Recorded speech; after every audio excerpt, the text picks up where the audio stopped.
পরে আমি ফালদা উঠছি, উঠে দেখি স্ক্রু ড্রাইভার হাতে কামড়টা পার দিয়া হীরার হাতে দিচ্ছে, পার দিয়ে মনে করেন হীরা আবার পারতে শুরু করছে। মোবারকে মনে করেন ফালদা দিয়েই মনে করেন ভিডিও বাসা চাইতেছে। শরীর দেখতেছি মোরক আমার কি অপরাধটা ভাই, তুই আমার মাফ করে দে, মাফ করে দে, আমার অপরাধটা কি সাগর, তুই আমার ভাই ভাই আমার মাফ করে দে, হীরা আমার মাফ করে দে। হীরা করতেছে বলা তোর কি হবে, এই তো ফাটকিরা হীরা করতেছে ওই তোর ওই মেরো তোর সাগর। টঙ্গী এরশাদনগরের কুখ্যাত সন্ত্রাসী এই হীরা ওরফে বাতিজা হীরা। পুরো টঙ্গী গাজীপুরের কুখ্যাত শীর্ষ সন্ত্রাসী, অস্ত্র ব্যবসায়ী ও মাদক সম্রাট কামরুল ইসলাম কামুর আপন ভাতিজা এই হীরা। এর কারণেই জন্মের পর থেকেই তার নাম হয়ে যায় বাতিজা হীরা। আর এই বাতিজা হীরার রয়েছে তার নিজের নিয়ন্ত্রিত এক সন্ত্রাসী বাহিনী, যাদেরকে নিয়ে এই বাতিজা হীরা এরশাদনগরের বিভিন্ন ব্লকে প্রায় সময় দেশীয় অস্ত্র ও ছুরি চাপাতি নিয়ে দেন মহড়া এবং এলাকার মানুষকে প্রতিনিয়ত করেন হয়রানি, শারীরিক নির্যাতন, এমনকি দেন ফিটিং। এমনই এক ভুক্তভোগীকে আমরা ফোন দিয়ে ভাতিজা হীরার ফিটিং দেওয়ার বিষয়ে জানতে চাইলে সেই ভুক্তভোগীর কথায় পাওয়া যায় আতঙ্কের ছাপ এবং সে এই বিষয়ে আমাদেরকে কিছুই বলতে নারাজ। হীরাই কি করছিল? এমন আরো কয়েকজন ভুক্তভোগীর সাথে আমাদের কথা হয়, তাদেরও আচরণ প্রায় একই রকম। তাছাড়া 2016 সালে এরশাদনগর 4 নং ব্লকের শরীফ ও জুম্মন তার জোড়া খুনের একেবারে সামনে থেকে নেতৃত্ব দেন এই বাতিজা হীরা তার চাচা কামরুল ইসলাম কামুর নির্দেশে। আর সেই তার বর্ণনা দেন সেই সময় তাদেরই সাথে সেই হত্যাকাণ্ডের সাথে জড়িত থাকা অন্য আরেক সন্ত্রাসী এই আলমগীর ওরফে পটকা আলমগীর। আল্লাহ আমাদের করতেছে করার পর একটা রামপুরি ঠাস করে মনে করেন বাইরে ছুটতেছে পরে মনে করেন রামপুরি মেটা দিচ্ছে, এতদিন পরে হীরা আমার গেলে দিচ্ছে, তার সাথে খারাপ হয়েছে আমার সাথে। তবে এগুলো তো হলো সেই প্রায় 1 যুগ আগের ঘটনা, যার উপযুক্ত শাস্তি আজও পাননি এই খুনি সন্ত্রাসী কামরুল ইসলাম কামু, তার ভাতিজা হীরা ও তাদের সন্ত্রাসী বাহিনীরা। দেখা যাক 5ই আগস্ট সরকার পতনের পরের ঘটনা। স্বৈরাচার সরকার আওয়ামী লীগের পতন ও ফ্যাসিস্ট শেখ হাসিনা পালাবার পর সন্ত্রাসী কামরুল ইসলাম কামু টঙ্গী গাজীপুরের সাবেক এমপি বিএনপির হাসানুদ্দিন হাসান সরকারের হাত ধরে আবারও নতুন করে প্রবেশ করেন এরশাদনগরে। তখন থেকেই হাসান সরকারের ছত্রছায়ায় সন্ত্রাসী কামু আবারও করে যাচ্ছেন মাদক ব্যবসা, চাঁদাবাজি, লুটপাট সহ মানুষের বাড়িঘর ভাঙচুর। 31 মার্চ 2025 পবিত্র ঈদ উল ফিতরের রাতে সন্ত্রাসী কামরুল ইসলাম কামুর নির্দেশে তার ভাতিজা হীরা তার সন্ত্রাসী বাহিনী নিয়ে মানিক নামের এক ব্যক্তির বাড়িতে ভাঙচুর ও লুটপাট করেন।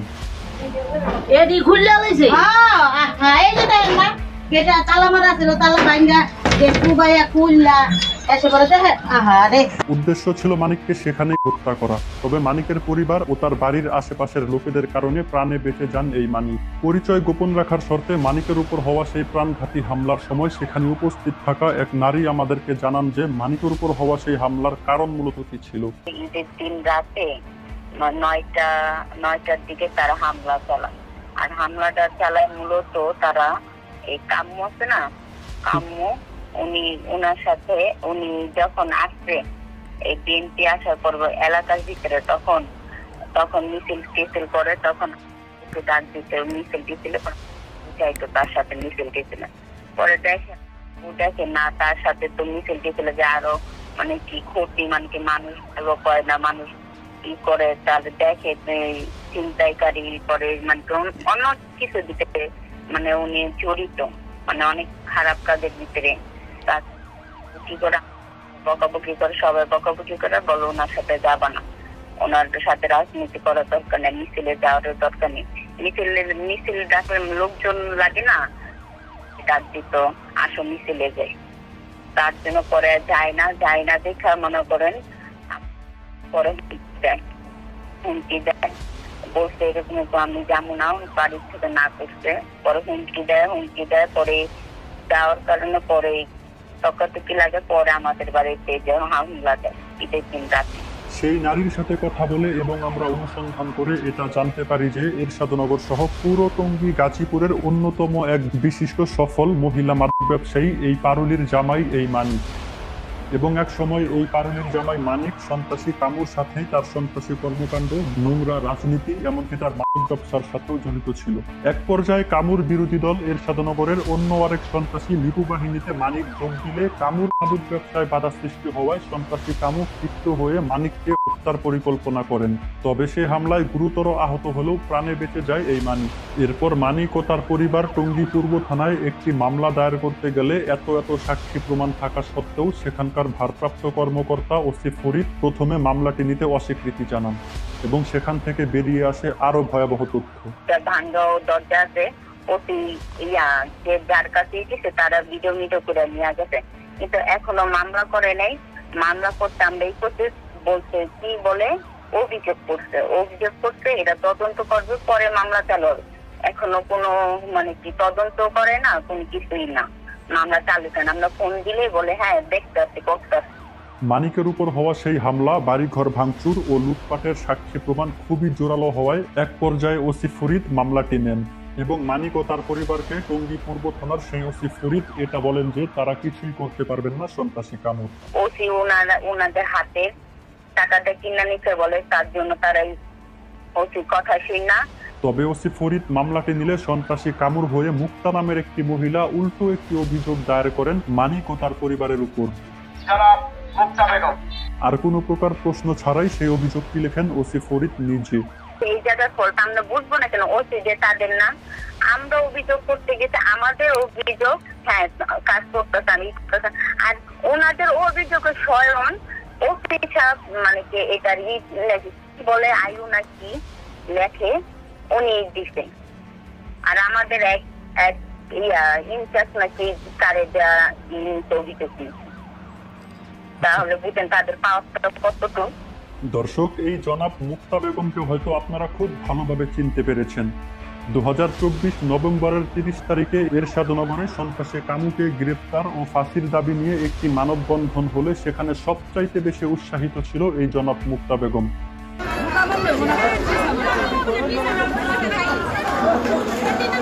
আমরা যখন দেশ স্বাধীন করছি তার কিছুদিন পরেই একটা সন্ত্রাসী বাহিনী ঢুকছে, যে নাকি বিএনপির আমলে বিএনপি করে, আওয়ামী লীগের আমলে আওয়ামী লীগ করে, সব ধরনের দলের সাথে জড়িত থাকে, কিন্তু সে বর্তমানে কোনো দলই করে না, সে সন্ত্রাসী রাজত্ব চালায়।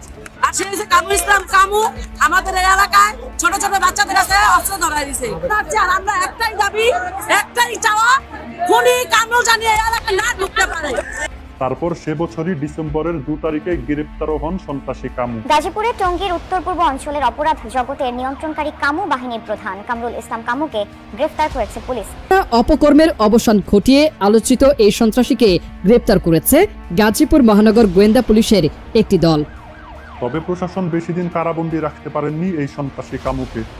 খুব দ্রুতই তার অবৈধ টাকা এবং রাজনৈতিক বিশেষ কিছু লোকেদের সাহায্যে জামিনে বেরিয়ে আসেন এই সন্ত্রাসী কামু। কামু জামিনে বেরিয়ে আসলে রাতারাতি তার সাথে হাত মিলান এই জনাব মুক্তা বেগম। তবে জনাব মুক্তা বেগমের এমন রাতারাতি ডিগবাজি খাওয়ার কারণ খুঁজতে গেলে আমরা জানতে পারি যে নানান অপকর্ম, অনৈতিক ও অসামাজিক কাজে জড়িত এই জনাব মুক্তা বেগম। তারপর আর তাকে নিয়ে কোনো প্রকার অনুসন্ধান করতে আমরা আগ্রহ দেখাইনি। তাছাড়া মানিকের বাড়িতে কামুর সন্ত্রাসীদের হামলার সময় তার বাড়ির নারীদের উপর শারীরিক নির্যাতন করেন এই জনাব মুক্তা বেগম। এক মহিলা কামুর সাথেই থাকে, মুক্তা মনে তার নাম, ওই মহিলা একটা তুলে ধরে মারধর করে, পরে ওই সন্ত্রাসীরা আমাদের ঘরে জিনিসপত্র ভেঙে ফেলার পরে আলমারি থেকে টাকা টুকা করে আমাদের গলার চেন এগুলো সব নিয়ে যায়, তাই না? একটি থানার ওসির এমন আচরণের কারণ কি সত্যি সে সন্ত্রাসী কামুর থেকে বিশেষ কোনো সুবিধা পান কিনা সেটা বিবেচনা করার ভার দর্শক আপনাদের উপর দিলাম। আমাদের ক্রাইম এরিয়া টিম টঙ্গী পূর্ব থানার সেই ওসি ফরিদকে ফোন দিয়ে সন্ত্রাসী কামরুল ইসলাম কামু ও তার ভাতিজা হীরার ব্যাপারে জানতে চাইলে আমাদেরকে ফোনে কিছুই বলতে অস্বীকৃতি জানান সেই ওসি ফরিদ। যে আমি টঙ্গীর একটি প্রাইভেট অপরাধ তদন্তকারী সংস্থা থেকে ফোন দিয়েছিলাম কিছু কথা জানার জন্য। কি সমস্যা বলেন? গাজীপুর টঙ্গীর সদনগরের সন্ত্রাসী কামরুল ইসলাম কামুর ভাতিজা, নাম হচ্ছে গিয়ে হীরা, তো এলাকায় অনেক উৎপাত করতেছে, বিভিন্ন মানুষকে ফিটিং দিতেছে, যাকে না তাকে ধরে মারধর করছে। আপনি থানায় আছেন, আপনি কি প্রাইভেট তদন্ত সংস্থা? আপনার হচ্ছে ফোন দিয়ে আপনি জানতে চাচ্ছেন, আপনি আসেন, আপনার যদি কোনো বিষয় থাকে থানায় আসেন, কথা বলেন। তবে টঙ্গী পূর্ব থানার ভারপ্রাপ্ত কর্মকর্তা ওসি ফরিদ কি সত্যি সন্ত্রাসী কামুর সাথে সম্পৃক্ত কিনা আমাদের ক্রাইম এরিয়া টিম সেটা একটু ফুটিয়ে দেখার অনুরোধ জানাচ্ছে গাজীপুর মেট্রোপলিটন পুলিশের ঊর্ধ্বতন কর্মকর্তাদের কাছে। এমনই এরশাদনগর ৩ নং ব্লকের এই মোবিল ব্যবসায়ী রনির থেকে কামর সন্ত্রাসী এই মুনির ১০ লক্ষ টাকা চাঁদা দাবি করেন। তবে ১০ লক্ষ টাকা এই সামান্য এক দিনমজুর রনির কাছে এক বিশাল পাহাড় সমপরিমাণ। তাই রনি টাকা দিতে অস্বীকৃতি জানালে কামর নির্দেশে এই সন্ত্রাসী মুনির, তার ছেলে মুন্না এবং কামর আরো কয়েকজন সন্ত্রাসী মিলে এলোপাতাড়ি পান এই রনিকে। সেখানে রনি মরতে মরতে বেঁচে যান। দর্শক, তবে কি সন্ত্রাসী কামু এরশাদনগরে আসার পরেই এত চাঁদাবাজি, রাহাজানি, লুটপাট ও মানুষ হত্যা পর্যন্ত হয়? উত্তরটি হলো একেবারেই না। বিগত আওয়ামী লীগ ক্ষমতায় থাকাকালীন কামু ও তার সন্ত্রাসী বাহিনী আওয়ামী লীগের হয়ে করে গেছেন মাদক ব্যবসা, লুটপাট, চাঁদাবাজি সহ মানুষ হত্যা পর্যন্ত। 5 জুন 2023 এরশাদনগর 2 নং ব্লকের রিফাত হত্যাকাণ্ডের ঘটনা হয়তো দর্শক আপনাদের সবারই মনে আছে, বা হয়তো অনেকেরই মনে নেই।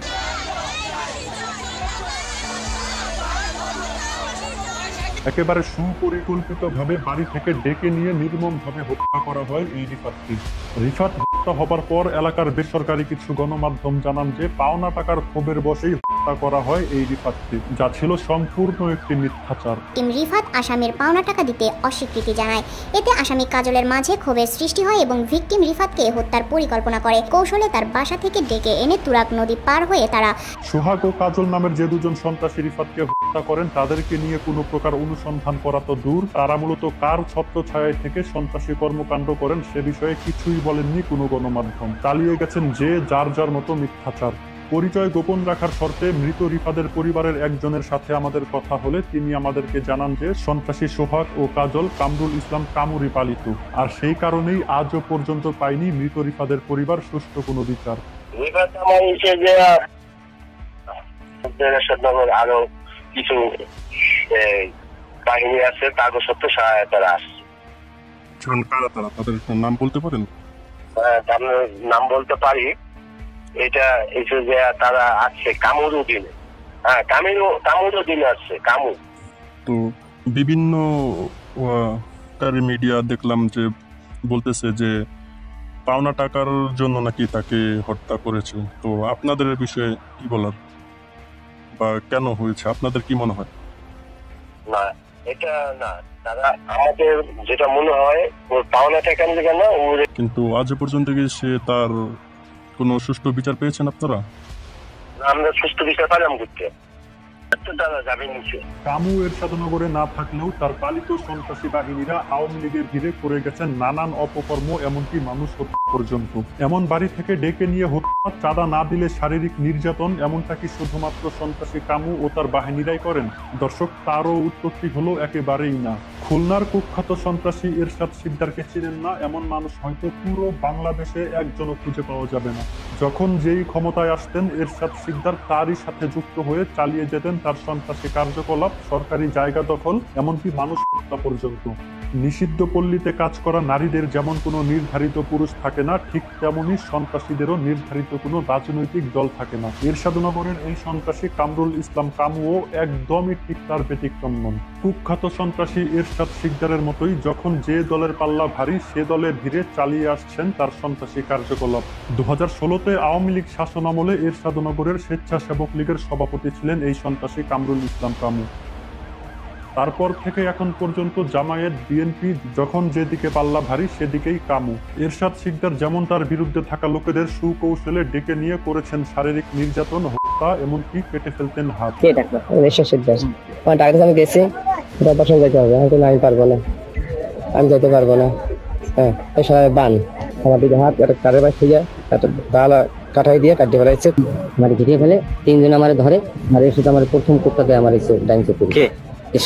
ঠিক তেমনি সন্ত্রাসী কামুও তার বিরুদ্ধে থাকা লোকেদের সুকৌশলে ডেকে নিয়ে করেছেন শারীরিক নির্যাতন, হত্যা, এমনকি কেটে ফেলেছেন হাত। ঘটনা হয়েছে আমার দোকানটা নিয়ে, দোকানটা উঠাইতে সময় আমার 50,000 টাকা দিয়েছে, পরে আমি দিইনি। কামু না দেওয়ার কারণে ওই কতগুলো লোক আমার ধরে নিচ্ছে বিলে, 2 জনে ধরছে, আর কামু নিজে আমার হাত কাটছে। 2016-তে ঠিক তেমনি ভাবে সুকৌশলে বাড়ি থেকে ডেকে নিয়ে তার বিরুদ্ধে থাকা এই শরীফকেও করেছেন নির্মম ভাবে হত্যা। 1 নং ব্লকের এই রাসেলকেও ঠিক তেমনি ভাবে বাড়ি থেকে ডেকে নিয়ে করেছেন হত্যা। সন্ত্রাসী কামুর বিরোধিতা করায় স্বপন নামের এই ব্যক্তিকেও বাড়ি থেকে ডেকে নিয়ে করেছেন শারীরিক নির্যাতন। কামু এমনই তার বিরুদ্ধে থাকা লোকেদের এক এক করে করছেন হত্যা কিংবা অচল। পুলিশ যদি সন্ত্রাসী এরশাদ শিকদারের এলাকায় কোনো অভিযান কিংবা তার বিরুদ্ধে কোনো পদক্ষেপ নেওয়ার পরিকল্পনা করতেন এরশাদ শিকদারের পালিত কোনো না কোনো ব্যক্তি, সেই খবর তার আগেই পৌঁছে দিতেন এরশাদ শিকদারের কাছে। যখনই পুলিশ যে কোনো অপারেশনের জন্য ফোর্স রেডি হতো তখন এই খবরটা কিন্তু চলে যেত তার কাছে। ঠিক তেমনি সন্ত্রাসী কামুর পালিত সেই ব্যক্তি এই সোহেল চৌধুরী। সোহেল একটি বেসরকারি পত্রিকায় নিযুক্ত থাকায় টঙ্গীর কয়েকটি থানার খবরাখবরের ব্যাপারে অবগত থাকেন। আর সেই সুবাদেই কোনো থানা থেকে, বিশেষ করে টঙ্গী পূর্ব থানা থেকে যদি এরশাদনগরে কোনো অভিযান পরিচালনা করার পরিকল্পনা করেন, সেই খবর তার আগেই সন্ত্রাসী কামুকে অবগত করেন এই সোহেল চৌধুরী। তাছাড়া টঙ্গী পূর্ব থানা পুলিশের হাতে একবার গ্রেপ্তারও হন এই সোহেল চৌধুরী। এরপরেও পুলিশ এরশাদ শিকদারকে বহুবার গ্রেপ্তার করেছেন, তবে প্রতিবারই এরশাদ শিকদার তার অবৈধ টাকা এবং রাজনৈতিক বিশেষ কিছু ব্যক্তিদের সাহায্যে বেরিয়ে আসতেন। ঠিক তেমনি সন্ত্রাসী কামুকেও বহুবার গ্রেপ্তার করেছেন র্যাব ও ডিবি পুলিশ, এবং প্রতিবারই তার অবৈধ টাকা, রাজনৈতিক বিশেষ কিছু ব্যক্তি এবং এই স্বপন ওরফে জিএস স্বপনের সাহায্যে বেরিয়ে আসেন এই সন্ত্রাসী কামু। স্বপন পেশায় অ্যাডভোকেট ও আইনজীবী হলেও চলেছেন আইনের একেবারে বিপরীতে। বিএনপিতে থেকে করেছেন ব্যাপক চাঁদাবাজি, লুটপাট ও সন্ত্রাসী কর্মকাণ্ড। তার কারণে বিএনপি থেকে বহিষ্কার হবার পর নৌকার প্রচারণা করে বিশেষ ঘনিষ্ঠতা করে তোলেন আওয়ামী লীগের নেতাদের সাথে এবং সুকৌশলে আওয়ামী লীগের নির্বাচিত দুর্নীতিবাজ গাজীপুরের সাবেক মেয়র জাহাঙ্গীর আলমকে বানিয়ে নেন তার উকিল বাপ। তারপর আওয়ামী লীগের হয়ে চালিয়ে গেছেন জিএস স্বপন তার অপকর্ম, এবং পেশায় একজন অ্যাডভোকেট হওয়ায় সন্ত্রাসী কামুর বিশেষ সহকারী এই জিএস স্বপন। 5 আগস্টের পর এই স্বপন সন্ত্রাসী কামুর সাথে মিলে এই পর্যন্ত এলোপাতারি যার তার নামে মিথ্যা মামলা দিয়ে তাদের থেকে হাতিয়ে নিয়েছেন বেশ মোটা অঙ্কের টাকা। হ্যাঁ, আমার এগুলো জানার দরকার নাই। তুই বলবি ইয়েস আর নো, বাস শেষ।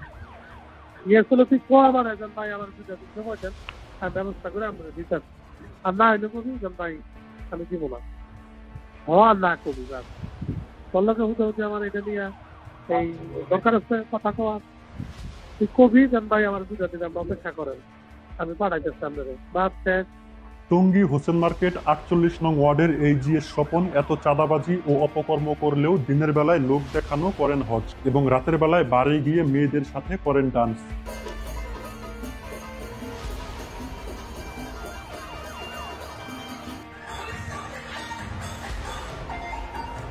তাছাড়া মাঝে মধ্যে সপরিবার মিলে হোলিও খেলেন। দর্শক, খুব বেশি দেরি নেই যখন জানতে পারবেন এরশাদ শিকদারের বরফ কলের মতো সন্ত্রাসী কামুও বানিয়ে নিয়েছেন তার নিজের একটি টর্চার সেল। সারা দেশ সহ টঙ্গী এরশাদনগরেও যৌথ বাহিনীর ডেভিল হান্ট নামের একটি নাটক হলে সেই নাটকে সামান্য সাধারণ কিছু নেশাখোর যারা শুধু ছোটখাটো চুরি ও ছিনতাইয়ের সাথে জড়িত তারা ধরা পড়লেও সন্ত্রাসী কামু ও তার ভাতিজা হীরা, উটকা আলমগীর, দিলা ও হাসান গ্রুপের নয়ন সহ বেঁচে যান তাদের সাথে থাকা আরো কয়েকজন আসল ডেভিলরা। এত কিছু করার পরেও এরশাদ শিকদারকে কিন্তু তারই এলাকার কিছু সংখ্যক লোক খুবই ভালো মানুষ হিসেবে জানতো। সে গরিব দুঃখের সবসময় ভালোবাসছে, পাশে ছিল। সে খারাপ বলে সরকার হইতো না কখনো, সরকারের অনুমতি হইতো না কখনো। আমাদের গরিবের উপর কোনো অত্যাচার করে আমরা তার বিষয়ে আমরা খারাপ কিছু বলতে পারবো, সেটা আমাদের চোখে অপরাধী। আমার খুব আদর করছে, এছাড়া কোনো। তবে সত্যিকার অর্থে এরশাদ শিকদার কেমন ছিল তা এখন আমাদের কারো অজানা নেই। দর্শক, ঠিক এভাবেই একটু একটু করে আরো একটি এরশাদ শিকদার জন্ম নিচ্ছেন এই গাজীপুর টঙ্গী এরশাদনগরে। সময় থাকতে আপনারা এর প্রতিবাদ জানান। আপনারা যদি এখন এটা ভেবে চুপ থাকেন যে আমরা তো সাধারণ মানুষ, আমরা কোনো দল কিংবা কোনো রাজনীতিতেও নেই, তবে সেটা বলার আগে আপনার ঘরে থাকা আপনার ছোট্ট সন্তান ও তার ভবিষ্যতের কথাটি একবার চিন্তা করুন। আপনারা সাধারণ বলে পার পেয়ে গেলেও এই সন্ত্রাসীদের কালো হাত আপনার ছোট্ট সন্তানটিকে ঠিকই নিয়ে যাবেন অন্ধকার জগতে। প্রিয় দর্শক, ভালো থাকুন, সুস্থ থাকুন। আল্লাহ হাফেজ।